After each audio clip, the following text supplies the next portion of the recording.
The opposition have taken the first step in trying to sell their nuclear power plan. And yes, the announcement was everything you might have expected. I'm struggling to find the words to describe it. An energy train wreck. Yep, fantastic, that'll do it. Well done, Angus. I originally started pulling this video together with the intention of reviewing the Coalition's nuclear announcement / press conference. I watched the whole thing and then watched it again in double speed. Started cutting stuff together, and about halfway through the video felt like I was just wasting my time. I trashed it, which is probably what Peter Dutton should have done with his energy policy, and then I started again. Because the story wasn't about what Peter Dutton and his pals have said, it's more about what they didn't say. The Coalition had been teasing their nuclear power plans for a while. They've had plenty of time to put some meat on the bones if the opposition were genuinely serious about this. The future of our country is incredibly important, and we need to have a plan for the economy, we need to have a plan for jobs, and we need to have a plan for cheaper electricity. So let's be clear from the outset, the Coalition have not put forward a plan. And today we announce 7 locations that we have looked at in great detail over a long period of time that can host new nuclear sites. The Coalition have told us that they want to build a bunch of nuclear power plants. But that's not a plan. I'd like to buy a tropical island and retire there by the end of the year, but that's not a plan either. It's a pipe dream. To be fair, there's probably as much chance of my tropical island plan becoming a reality as there is for the Coalition having a couple of small modular reactors built and pumping electricity into the grid by 2035. It ain't gonna happen. There are no costings, there's no strategy on how they're going to get there. There's no clarity on what it would mean for the energy generation of the country in the interim. And most importantly, for Peter Dutton, there's no detail. Detail, the detail, the detail, the detail, that detail, provide that detail, the detail. The basic detail is a reasonable ask. If he can't provide that detail, then he needs to explain why. It's really weird for a guy who's proven to be such a stickler for detail in the past to announce such a massive shift in policy direction without detail, don't you think? I mean, there is a 4-page document floating around out there somewhere, not that I was able to find it before publishing this video. I did check out the website that the Coalition linked to at the bottom of their media release. This unbranded site, authorised by the Coalition, has a page titled Our Plan, but other than stating that a Coalition government will build 7 nuclear power plants along with their locations, there's nothing much else to look at. It's not really a plan, which is something independent Zali Steggall tried to point out on Sky News. Well, I think we have to be very clear with the Australian public here, Peter. We don't actually have a proposal. What we have is a 4.5-page blurb that I think has been written by a media advisor within the Coalition or Liberal Party room. There is no actual proposal. We don't have anything as to timelines, regulatory process that would be required to keep the community safe, the cost, the amount of energy output, how the community consultation would occur. There's just nothing here. So I would urge everybody that thinks this is a serious proposal to actually go to the Liberal Party website and download what the plan is. It is 4.5 pages. It's time for an adult conversation about keeping the lights on and pushing power prices down. I agree an adult conversation would be nice, but in order to do that, the Coalition would need to be prepared to put forward a detailed proposal or an actual plan, and that ain't happening. Opposition Energy spokesperson Ted O'Brien let the reason for that out of the bag during his train wreck Insiders interview. O'Brien refused to answer the most basic questions before ultimately highlighting why you'd be a fool to expect reliable detail on the opposition's nuclear power policy ahead of the election. How much will nuclear make up of the mix under your approach? We showed earlier what other groups reckon it'll be, less than 5%. What will 7 reactors deliver? So, to clarify, we're talking about 7 plants. So it could be more than 7 reactors. 7 plants, right? And one of them is You could have, what, half a dozen reactors on one plant? Well, we would, in terms of exactly how many on any plant, we would be leaving that to the Independent Nuclear Energy Coordinating Authority. you want me. How much of the mix will be nuclear? Will it be 10%? And so, again, our energy mix we'll talk about in the future. Do you know this answer? In terms of the broader energy mix, David, we will be coming out with that in due course. But do you know yourself, or will you leave this to another body to work that out? You mentioned earlier this body that will work out how many reactors will go on each plant site. That suggests you haven't worked this out. So we have done our planning and we'll be very explicit about our assumptions. Do you know? But about our assumptions. Do you know the answer to this question?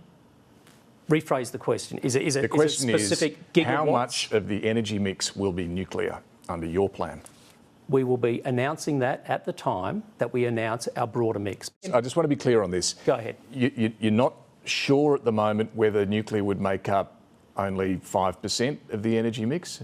David, we've done all the work on the nuclear front, but do you know this? But until we release renewables policy and gas policy, I'm not going to be talking about the portion of the mix. Will that come from you before the election? We'll be very clear as to what we believe the potential capacity could be through to 2050. Okay, so that will come before the election. That won't be for an independent body to work out. The independent body is to work out at each site what is the feasibility of certain technologies, and only from there can you come down to a specific number of gigawatts.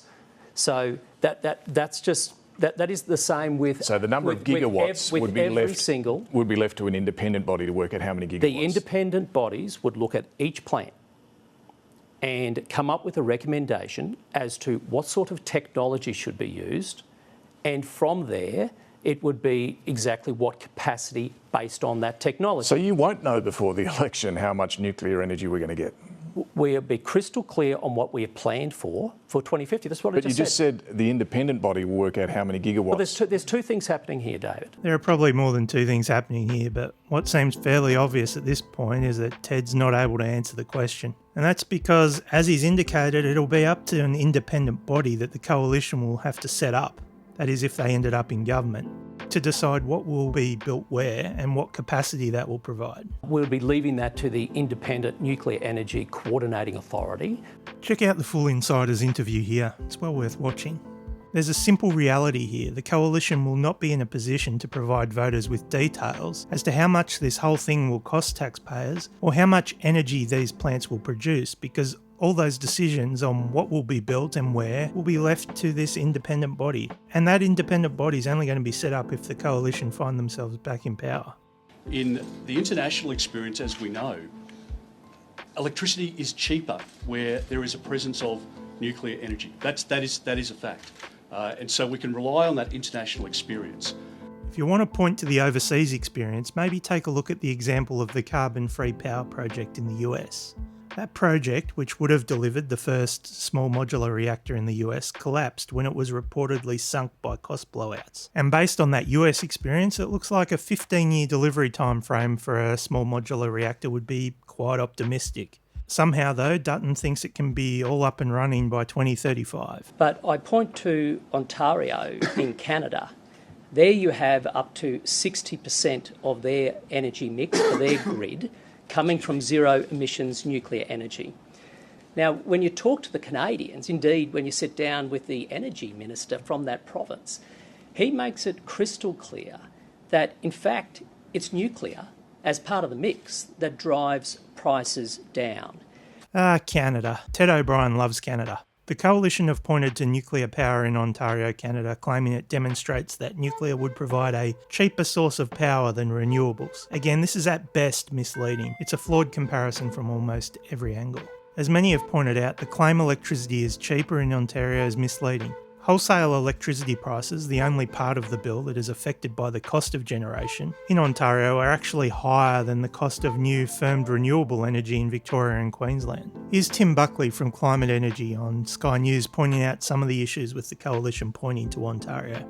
When they start citing Canada as an example, it might be worth bearing in mind that Canada hasn't commissioned a new nuclear power plant for 30 years, and the only one that they've commissioned in the last 45 years was 5 years over time. It took 15 years to build it, and it was 400% more expensive than the cost they approved. It came in at 14.4 billion Canadian dollars 40 years ago, at 400% over budget. So Ted O'Brien and Peter Dutton are very much cherry picking the details, and they talk about Ontario. Canada is a country. Canada's nuclear share is about 14%.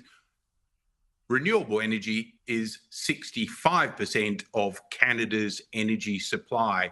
65%, 4 times more than nuclear. Nuclear has gone down over the last decade and renewables have gone up. Now, obviously, Canada has a lot of hydro, but renewable energy includes wind. They have a growing fleet of wind power, and that is taking share from nuclear. So when they cherry pick data about Ontario, they forget to mention the massive cost blowouts and the massive time blowouts that are involved in the last nuclear power plant.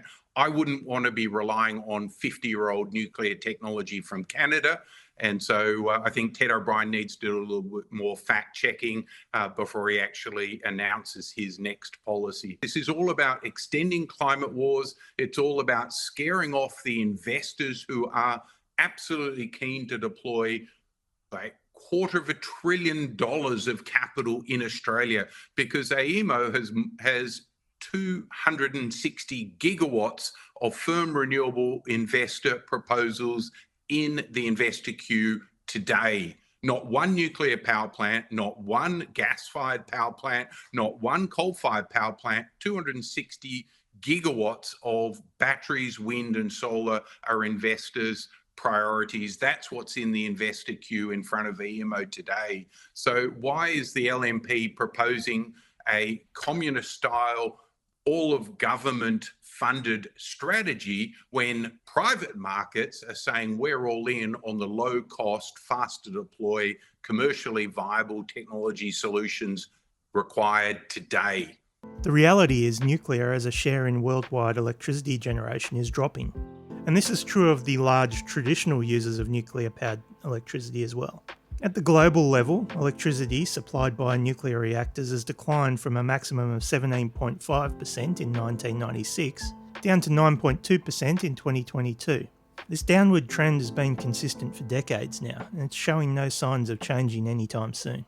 If you want to keep pointing overseas, a 2014 study into construction cost overruns and electricity infrastructure should provide some sobering background for anyone that's been willing to buy into the coalition's pseudo-plan. The study looked at the construction of 180 nuclear reactors. Of this 180, 175 of them ran over budget by an average of 117%, and they took 64% longer than expected to complete. Yes, that was a study from 2014 looking at historical data, but it's fair to say that the same pattern continues today. Here's a fun fact: when it comes to cost overruns for major projects, nuclear's only competition is hosting an Olympic Games. I'm not interested in lining the pockets of rich green millionaires. Of course not. Under Dutton's pseudo-plan, it's not the green millionaires that'll profit, but who knows? Perhaps the not-so-green billionaires might do okay. The government appointing the former New South Wales Liberal Energy Minister as chair of the Climate Change Authority is a smart play. He's spoken out about nuclear in the past, and at least for some people it might take some of the sting out of the party politics. I did say might. In the opening press conference, he spoke about why the New South Wales government hadn't pursued nuclear, and the reason was very simple. I didn't want to bankrupt the state, and I didn't want to put those huge costs onto families. That's why we introduced the Electricity Infrastructure Roadmap, which planned the transition to renewables backed up by firming and storage, because we know that was the cheapest option for New South Wales. It could be rolled out the quickest and deliver the future that we wanted. He's also previously appeared on Q&A outlining the process New South Wales had gone through when they were developing their energy policy. And on that, because I've been a Liberal energy minister that's put in place a Liberal energy policy supported by the Liberal Party and the National Party and all parties across the Parliament. And the test that we applied when building that policy is it going to drive down electricity bills? Is it going to ensure the system remains reliable? And is it going to set us up for a more prosperous future? And on all of those three questions, nuclear did not meet the threshold for us in New South Wales. In fact, it will be hugely costly. And as we looked more into it, we found that nuclear was a Trojan horse for the coal industry, who were looking to prolong coal longer to keep electricity prices higher and delay the transition, denying more supply coming into the system, which will lower bills and make it better for families and businesses. Okay. If Dutton wants to make the election a referendum on nuclear power, he might find that it's harder to sell something compared to trashing something, as he was able to do with The Voice. Dutton's probably hoping he can just spew nonsense between now and the election that'll get picked up by his media supporters and reported on non-critically, and that'll be enough to get him over the line.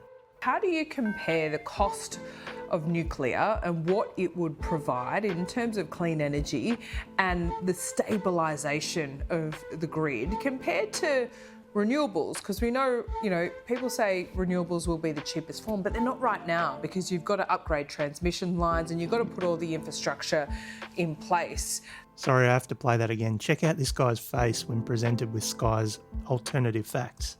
People say renewables will be the cheapest form, but they're not right now because you've got to upgrade transmission lines and you've got to put all the infrastructure in place. There was one report that we heard from Colin Boyce, and I've since seen it, that renewables will actually cost something like $1.5 trillion.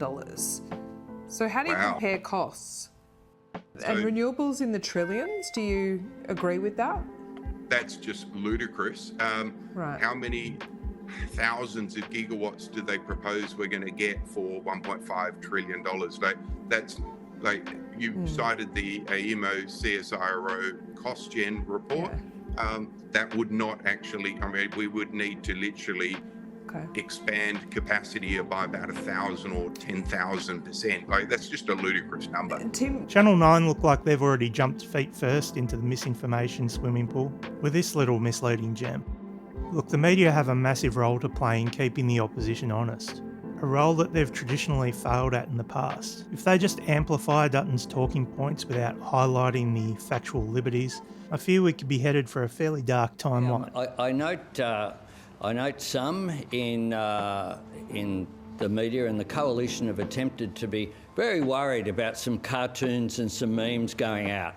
I'm happy to engage in a debate about facts when it comes to nuclear energy because the facts and the science tells us that it simply doesn't stack up.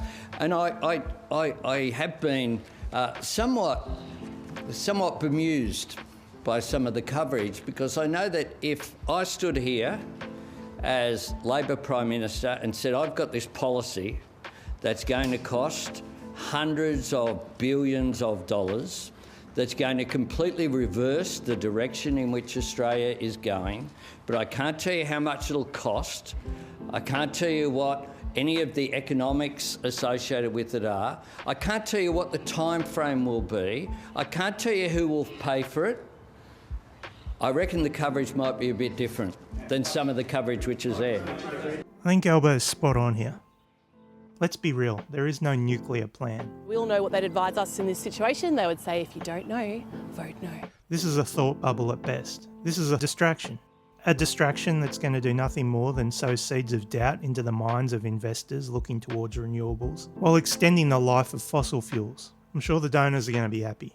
If the Coalition genuinely care about cost of living and reducing the power costs of the everyday Australians, why wouldn't they be focusing on not only generating the cheapest power currently available, but also the cleanest? Why push something you know will ultimately cost the taxpayer more and push up power prices? The money. Donors. Maybe both.